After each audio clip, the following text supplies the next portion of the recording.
नमस्कार, स्वागत है आप सभी का यूट्यूब चैनल पर। तो चलिए फ्रेंड्स, क्लास 9th की जो हम लोग चैप्टर दूसरा था यूरोप में समाजवाद और रूसी क्रांति, तो आज हम लोग टॉपिक देखने वाले हैं रूसी क्रांति से।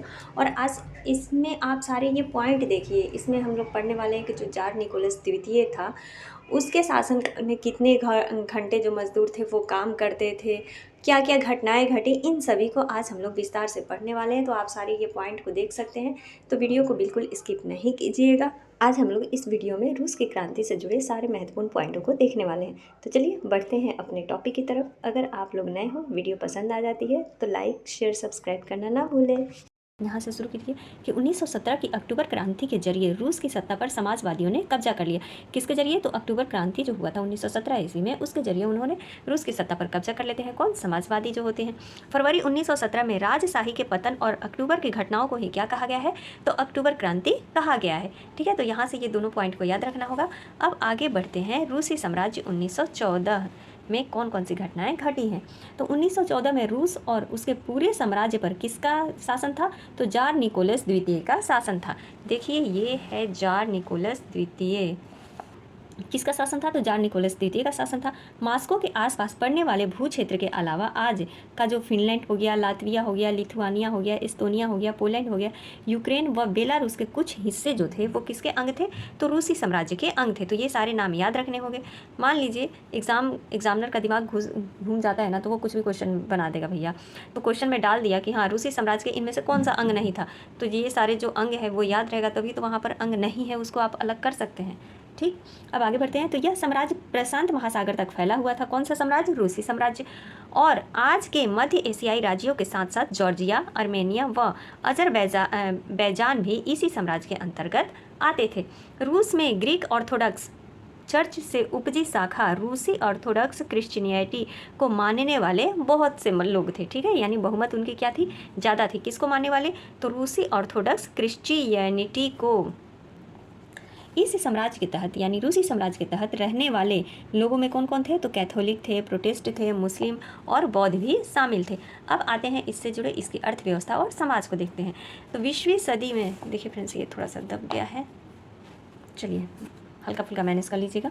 20वीं सदी की शुरुआत में रूस की आबादी का एक बहुत बड़ा हिस्सा किस पर निर्भर था? तो खेती बाड़ी से जुड़ा हुआ था। रूसी साम्राज्य की लगभग 85% जो जनता थी वो आजीविका के लिए खेती पर निर्भर करती थी। ठीक है, तो याद रखिए कि भैया रूसी साम्राज्य की जो जनता थी, कितनी प्रतिशत जनता खेती पर निर्भर थी? तो 85% जनता खेती पर निर्भर थी। यूरोप के किसी भी देश में खेती पर आश्रित जनता का प्रतिशत इतना नहीं था। मतलब रूस जितना किसी भी अन्य देश का जो कि यूरोप के अंतर्गत आता था उतना प्रतिशत नहीं था जो कि खेती पर आश्रित हो। उदाहरण के तौर पर फ्रांस और जर्मनी में खेती पर निर्भर आबादी कितनी थी? तो 40 से 50% से ज़्यादा नहीं थी। रूसी साम्राज्य के किसान अपनी ज़रूरतों के साथ साथ बाजार के लिए भी पैदावार करते थे। रूस अनाज का एक बड़ा निर्यातक था। तो रूस से अलग अलग जगह पर भी अनाज जाया करते थे, यानी भेजा जाता था। उद्योग बहुत कम थे। सेंट पीटर्सबर्ग और मास्को प्रमुख औद्योगिक इलाके थे। रूस साम्राज्य के कौन से प्रमुख इलाके थे औद्योगिक? तो सेंट पीटर्सबर्ग और मास्को।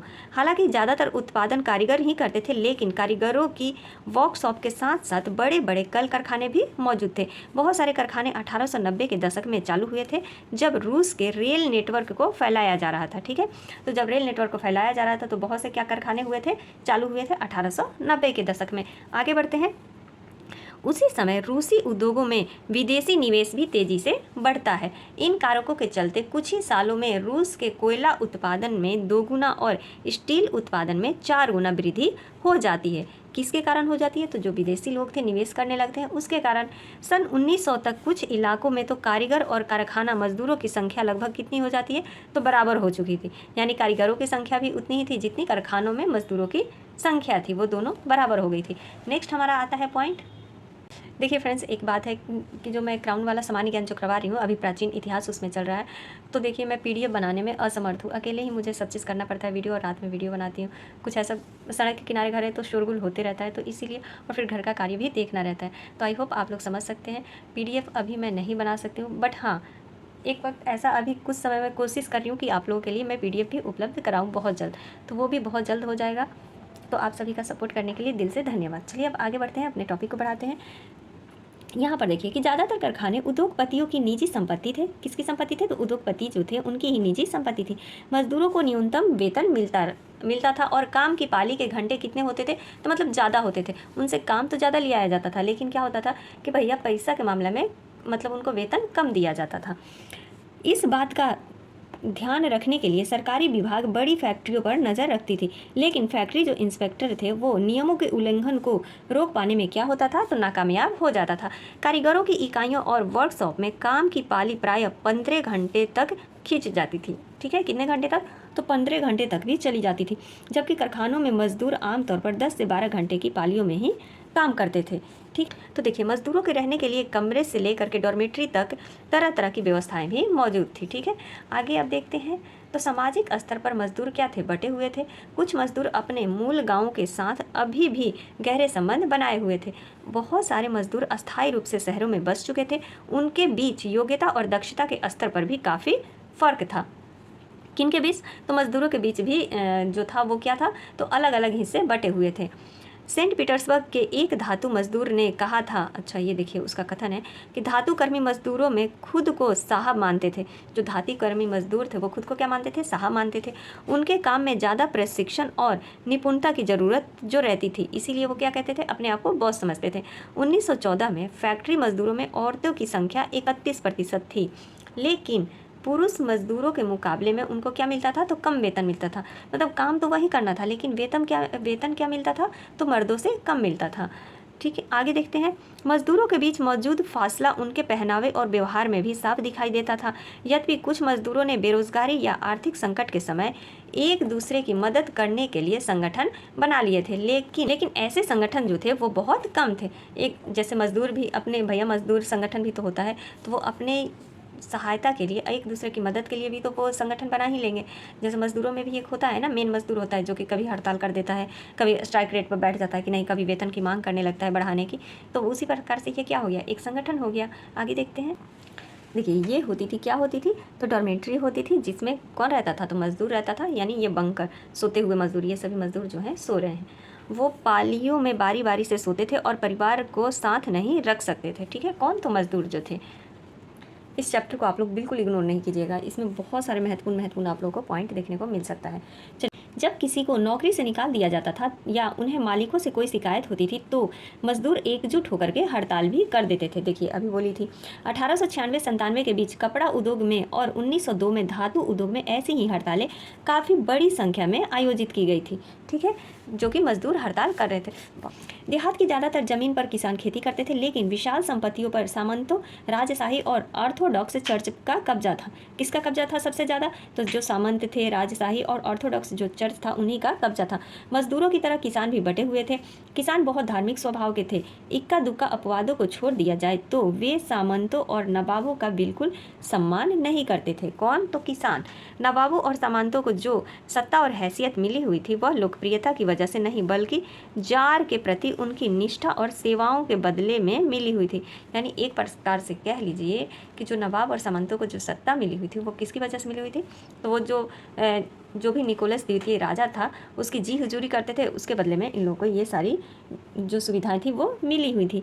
यहाँ की स्थिति फ्रांस जैसी नहीं थी। मिसाल के तौर पर फ्रांसीसी क्रांति के दौरान ब्रिटेनी के किसान न केवल नवाबों का सम्मान करते थे, बल्कि उन्होंने नवाबों को बचाने के लिए बाकायदा लड़ाइयाँ भी लड़ी। लेकिन यहाँ पर उल्टा था, यहाँ पर जो किसान थे वो उनकी इज्जत यानी नहीं करते थे।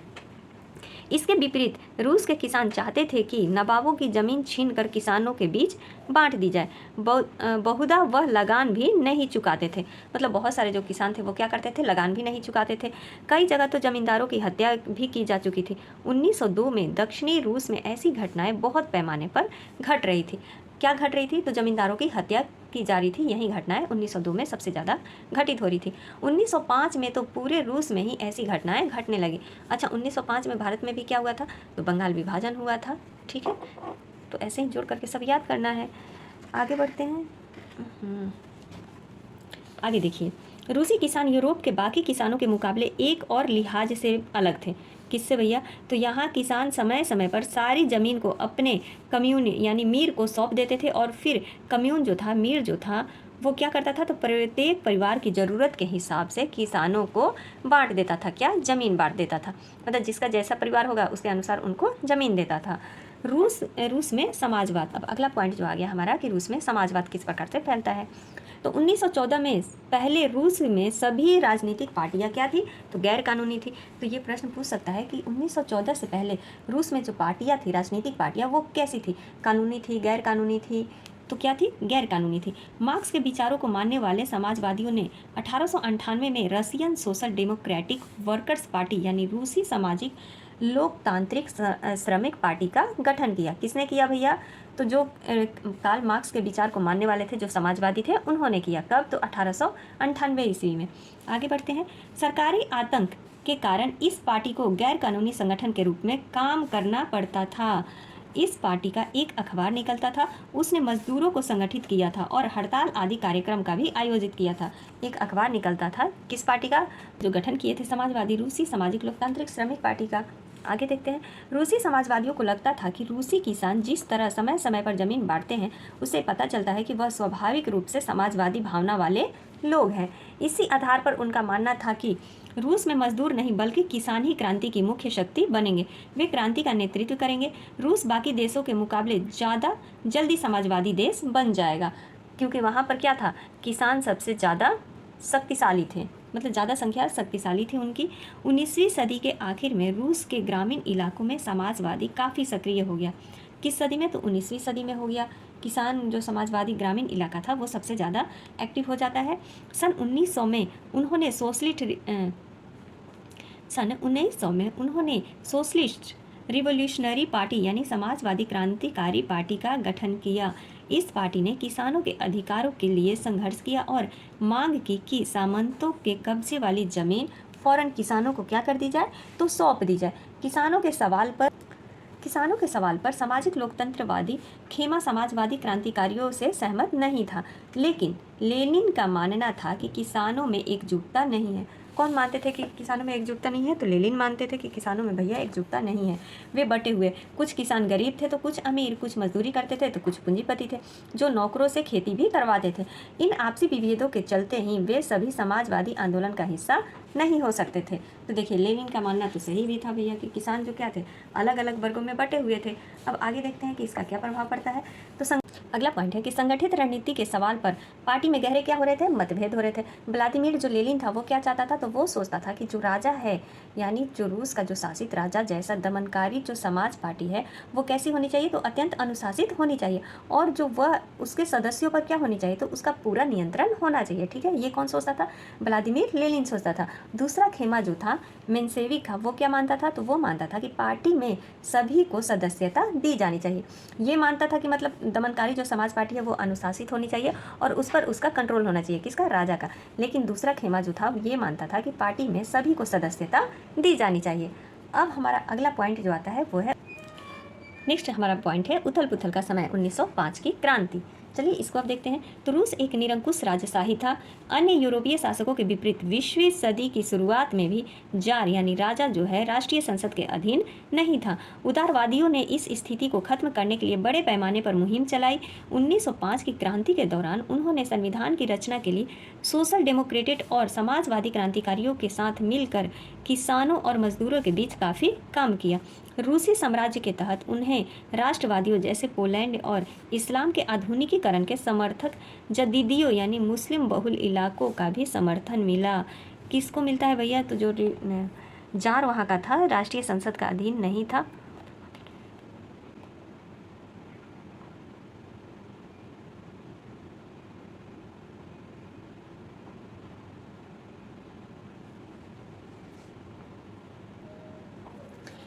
रूस एक निरंकुश राजशाही था।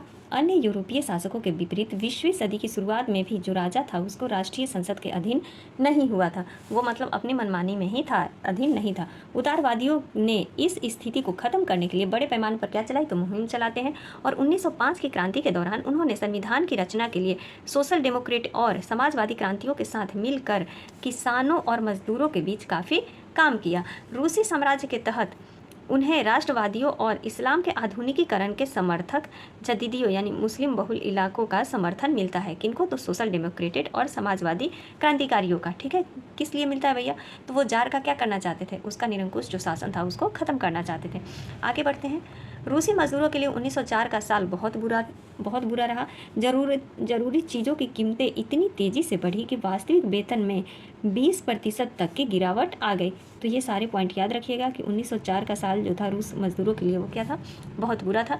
जरूरी चीज़ों की जो कीमतें थी इतनी तेज़ी से बढ़ गई कि वास्तविक वेतन में 20% तक की भी गिरावट आ गई। उसी समय मजदूर संगठनों की सदस्यता में भी तेज़ी से वृद्धि हुई। जब 1904 में गठित की गई असेंबली ऑफ रशियन वर्कर्स, क्या गठित किया गया भैया, तो असेंबली ऑफ रशियन वर्कर्स यानी रूसी श्रमिक सभा के 4 सदस्यों को प्यूतुलो आयरन वर्क्स में उनकी नौकरी से हटा दिया गया, तो मजदूरों ने आंदोलन छेड़ने का ऐलान लिया। अब 4 लोगों को हटा दिया जाता है, वर्कर्स लोगों को, तो मजदूर क्या करते हैं, आंदोलन छेड़ने का ऐलान कर देते हैं। अगले कुछ ही दिनों के भीतर सेंट पीटर्स के 1,10,000 से ज़्यादा मजदूर काम के घंटे घटाकर 8 घंटे किए जाने, वेतन में वृद्धि और कार्य स्थितियों में सुधार की मांग करते हुए हड़ताल पर चले जाते हैं। तो जो वर्कर थे वो क्या क्या चाहते थे भैया, तो 1,10,000 जो वर्कर थे वो क्या चाहते हैं कि 8 घंटे का सिर्फ काम लिया जाए, वेतन में वृद्धि किया जाए और कार्य की जो स्थिति है उसमें क्या किया जाए, तो सुधार किया जाए। यही सब बातों को अपना ले करके वो हड़ताल करने बैठ जाते हैं। इसी दौरान जब पादरी गैपान के नेतृत्व में मजदूरों का एक जुलूस विंटर पैलेस यानी जार का महल के सामने पहुंचा, तो पुलिस और कोसैक्स ने मजदूरों पर हमला बोल दिया। इस घटना में 100 से ज़्यादा मजदूर मारे जाते हैं। किस घटना में भैया, तो जब ये जुलूस विंटर पैलेस के सामने पहुंचते हैं मजदूर, तो उस समय क्या होता है, तो पुलिस और कोसैक ने मजदूरों पर हमला कर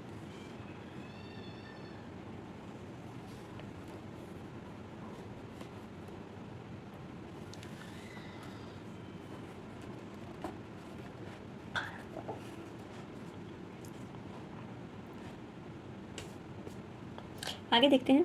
जब पादरी गैपान के नेतृत्व में मजदूरों का, किसके नेतृत्व में, तो पादरी गैपान, देखिए ऐसे ही तो क्वेश्चन निकालेगा कि किसके नेतृत्व में मजदूरों ने एक जुलूस विंटर पैलेस के सामने पहुंचे, तो पुलिस और कोसैक्स ने मजदूरों को क्या कर वापस जब पादरी गैपान के नेतृत्व में मजदूरों का एक जुलूस विंटर पैलेस के सामने पहुंचता है, तो पुलिस और कोसैक्स के मजदूरों ने हमला बोल देते हैं। किस पर, मजदूरों पर। इस घटना में 100 से ज़्यादा मजदूर क्या हो जाते हैं, तो मारे जाते हैं और लगभग 300 मजदूर घायल हो जाते हैं। इतिहास में इस घटना को खूनी रविवार के नाम से जाना जाता है। देखिए, खूनी रविवार के नाम से जाना जाता है किस घटना को, तो पादरी गैपान के नेतृत्व में जो मजदूर जुलूस निकालने गए थे, कहाँ पर गए थे, तो अगर पूछ लेता है तो विंटर पैलेस के सामने पहुंचे थे, तो पुलिस और कोसैक के मजदूरों ने क्या करते हैं, तो उन पर हमला बोल देते हैं। आगे देखते हैं। 1905 की क्रांति की शुरुआत इसी घटना से होती है। किससे, खूनी रविवार की घटना से। सारे देश में हड़तालें होने लगी। जब नागरिक स्वतंत्रता के अभाव का विरोध करते हुए विद्यार्थी अपनी कक्षाओं का बहिष्कार करने लगे, तो विश्वविद्यालय भी बंद कर दिए गए। वकील, डॉक्टर, इंजीनियर और अन्य मध्यम वर्गीय कामगारों ने संविधान सभा के गठन की मांग करते हुए यूनियन ऑफ यूनियंस की स्थापना कर दी। किसकी स्थापना कर दी, तो यूनियन ऑफ यूनियंस की स्थापना कर देते हैं। आगे देखते हैं। निरंकुश राजशाही का मतलब क्या होता है, तो राजा का बिना रोक टोक शासन। जदीदी का मतलब रूसी साम्राज्य में सक्रिय मुस्लिम सुधारवादी, ये क्या था, एक संगठन था। वास्तविक वेतन यानी इस बात पर का पैमाना कि किसी भी व्यक्ति के वेतन से वास्तव में कितनी चीज़ें खरीदी जा सकती हैं, उसी को क्या कहते हैं, वास्तविक वेतन कहते हैं। आगे बढ़ते हैं। चलिए अब आगे बढ़ते हैं। तो 1905 की क्रांति के दौरान जार ने एक निर्वाचित परामर्शदाता संसद या ड्यूमा के गठन में अपनी सहमति दे देता है। तो वहाँ का जो राजा है वो क्या कर देता है, तो ड्यूमा का मतलब संसद के गठन के लिए अपनी सहमति को दे देता है। तो अगर पूछता है कि रूस के संसद को क्या कहते हैं, तो ड्यूमा कहते हैं। क्रांति के समय कुछ ही दिन तक फैक्ट्री मजदूरों की बहुत सारी ट्रेड यूनियनें और फैक्ट्री कमेटियाँ भी अस्तित्व में रही। 1905 के बाद ऐसी ज़्यादातर कमेटियाँ और यूनियनें जो थी वो अनधिकृत रूप से काम करने लगी, क्योंकि उन्हें गैर कानूनी घोषित कर दिया गया था। इसलिए इस पॉइंट को देखिए कि जार ने पहली ड्यूमा को मात्र 75 दिन के भीतर और पुनः निर्वाचित दूसरी ड्यूमा को 3 महीने के भीतर ही क्या कर दिया, बर्खास्त कर दिया। तो ये पॉइंट याद रखिएगा कि जो जार था वो पहली ड्यूमा को कितने दिन के भीतर, तो 75 दिन के भीतर, और दूसरी ड्यूमा को तो 3 महीने के भीतर बर्खास्त कर देता है। वह किसी तरह की जवाबदेही या अपनी सत्ता पर किसी तरह का अंकुश नहीं चाहता था। उसने मतदान कानूनों में फेरबदल करके तीसरी ड्यूमा में रूढ़िवादी राजनेताओं को भर डाला। उदारवादियों और क्रांतिकारी को क्या कर देता है, तो बाहर कर देता है। ठीक है, और किसी प्रकार से फेरबदल तो बहुत हर समय होते रहता है, तो उस कारण वो सिर्फ अपने यानी रूढ़िवादी राजनेताओं को भर लाता है। आगे देखते हैं। आगे आता है हमारा पॉइंट जो है वो है पहला विश्व युद्ध और रूसी साम्राज्य। इसमें भी इंपॉर्टेंट पॉइंट है। तो 1914 में दो यूरोपीय गठबंधनों के बीच युद्ध छिड़ गया। एक खेमे में कौन था? तो जर्मनी, ऑस्ट्रिया और तुर्की था। दूसरे खेमे में कौन था? तो फ्रांस, ब्रिटेन व रूस। बाद में इटली और रोमानिया भी इस खेमे में आ जाते हैं। किसमें? तो दूसरे वाले में, फ्रांस के साथ आ जाते हैं।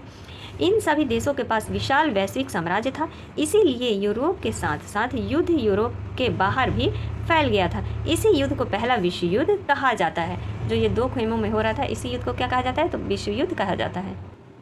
अब देखिए आगे देखते हैं। तो शुरू में तो रूस भी इस युद्ध का समर्थन करता है, लेकिन बाद में क्या होता है? तो धीरे धीरे जो होता है लोगों का समर्थन कम हो जाता है इस युद्ध से, और जर्मनी विरोधी भावनाएं दिनों दिन बलवंती होने लगती है।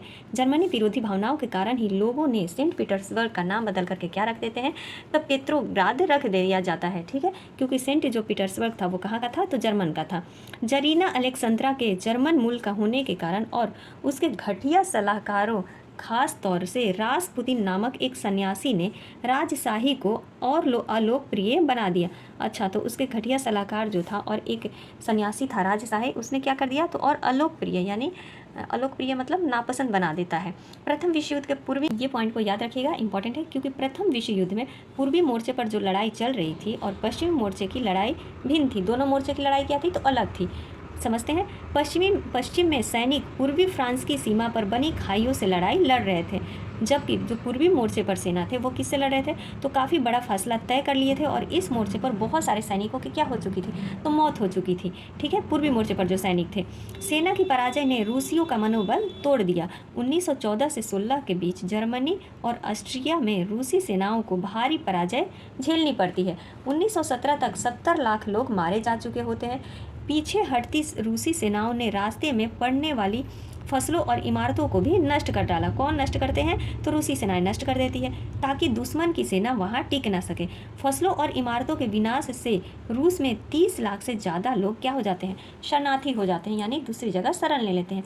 इन हालात ने सरकार और जार दोनों को अलोकप्रिय बना दिया। सिपाही भी युद्ध से तंग आ चुके थे, अब वे लड़ना नहीं चाहते थे। भैया इतना लंबा लड़ाई कौन लड़ेगा? सबका परिवार होता है, सैनिक है तो क्या मतलब हुआ, है कि नहीं? चलो आगे बढ़ा जाए। ये देखिए, ये पहले विश्व युद्ध के बाद का जो है दौरान, मतलब पहले विश्व युद्ध के दौरान ये रूसी सैनिक है, ठीक है, जिनकी फ़ोटो ली गई। यहाँ पर देखिए, यहाँ पर लिखा गया है कि शाही रूसी सेना को रूसी स्टीमरोलर कहा जाता था। क्या कहा जाता था? देखिए एक पॉइंट मिला ना जी, कि शाही रूसी सेना जो थी उसको क्या कहा जाता है? तो रूसी स्टीम रोलर कहा जाता है, ठीक है। यह दुनिया की सबसे बड़ी सशस्त्र सेना थी। जब इस सेना ने अपनी निष्ठा बदलकर क्रांतिकारियों को समर्थन देना शुरू कर दिया तो जार की सत्ता भी क्या हो गई? ढह गई। मतलब सेना भी किसको समर्थन करने लगती है? तो क्रांतिकारियों के समर्थन करने लगती है। चलिए अब आगे बढ़ते हैं।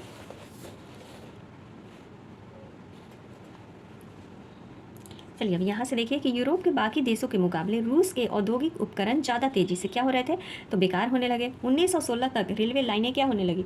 टूटने लगी। अच्छी सेहत वाले मर्दों को युद्ध में झोंक दिया गया। देश भर में मजदूरों की कमी पड़ने लगी और ज़रूरी सामान बनाने वाली छोटी छोटी वर्कशॉप क्या हो गई थी? तो ठप हो गई थी।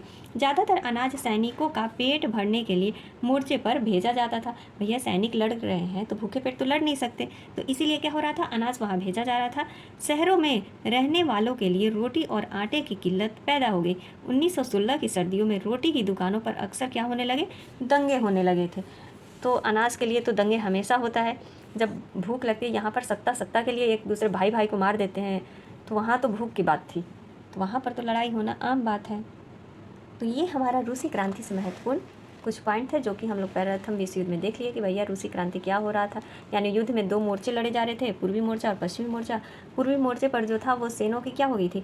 तो अधिकतर सेनों की मौत हो गई, यानी सेना की मौत हो गई थी। और 1916 तक आते आते उनकी जो औद्योगिक जो भी उपकरण था वो ज़्यादा तेज़ी से नष्ट होने लगा था। तो आई होप आप लोगों को ये छोटी सी वीडियो पसंद आई होगी। मिलते हैं अगली वीडियो में। अगली वीडियो में हम लोग देखेंगे पेट्रोग्राद में फरवरी क्रांति। पेट्रोग्राद जिसको कि नाम बदल करके सेंट पीटर्सबर्ग का नाम बदल दिया गया था ना, पेट्रोग्राद, तो उसको हम लोग देखेंगे। और एक जो टॉपिक रह जाएगा वो कौन सा होगा? तो ये दो टॉपिक अगली वीडियो में हम लोग कवर कर लेंगे। अक्टूबर के बाद क्या बदलता है, यानी अक्टूबर जो क्रांति होती है उसके बाद क्या बदलाव आता है रूस में, तो ये सभी पॉइंट को हम लोग देखेंगे, इंपॉर्टेंट पॉइंट है। और पेट्रोग्राद में फरवरी की क्रांति। तो ये चैप्टर जो दूसरा चैप्टर है बहुत लंबा चैप्टर है, तो दो कर करके इस प्रकार से अगर समझेंगे तो ज़्यादा बेटर रहेगा। तो चलिए मिलते हैं अगले वीडियो में, तब तक के लिए आप सभी का दिल से धन्यवाद। Thank you.